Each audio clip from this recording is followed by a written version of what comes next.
তো বন্ধুরা, মামাবাড়ি ঢোকার পরে আমার সব থেকে বড় কাজ ছিল সবাইকে আগে মেহেন্দি পরানো। তো সবাইকে আগে মেহেন্দি পরিয়ে নিলাম, তারপরে আমি চলে এসেছি এখন থালা সাজাতে। যেহেতু বোনু আশীর্বাদ হবে তাই থালা সাজানো হচ্ছে। বড় বোনু এসে আমাদের সাথে যোগ দিল।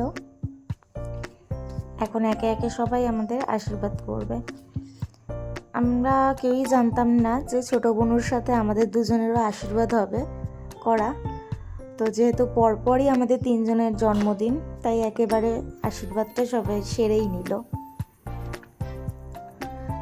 দিদা থেকে শুরু করে দাদু, মামা, মাসি, বাবা, দুই মামি, আমার মা বাবা, আমার বর, একে একে প্রায় সবাই আমাদেরকে আশীর্বাদ করে নিচ্ছে। যেহেতু অনেক বড় ভিডিও, তাই কিছুটা ফাস্ট ফরওয়ার্ড করে দেওয়া হয়েছে, নাহলে আমি সব কটা ক্লিপ তোমাদের সাথে শেয়ার করতে পারতাম না।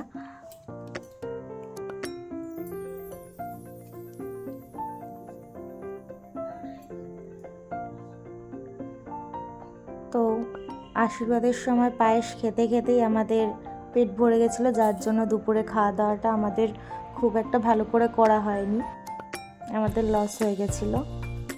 তোমাদের প্রফেশনাল আশীর্বাদের লোক এখন আমাদের আশীর্বাদ করলো, আমাদের বিউটি কুইন, আমাদের মাসি।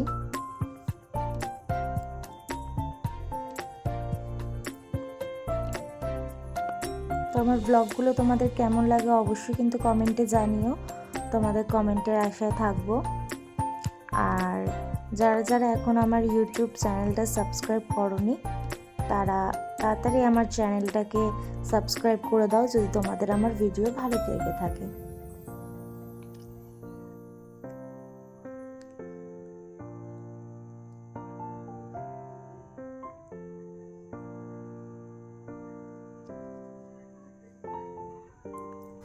সারাদিনে খুব একটা বেশি আমার ভিডিও করা হয়নি, কারণ আমি একদমই টাইম পাইনি। তো ছোটো ছোটো ক্লিপগুলোকে জয়েন করে তোমাদের সাথে শেয়ার করছি। দুপুরে আশীর্বাদের এই ক্লিপটা এখন তোমাদের সাথে শেয়ার করছি।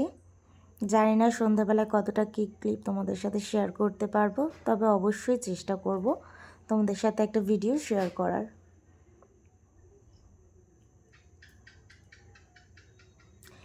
তো লাস্টে আমার বড় আশীর্বাদ করতে চলে এসেছে, প্রণামটা করে নিলাম আবার।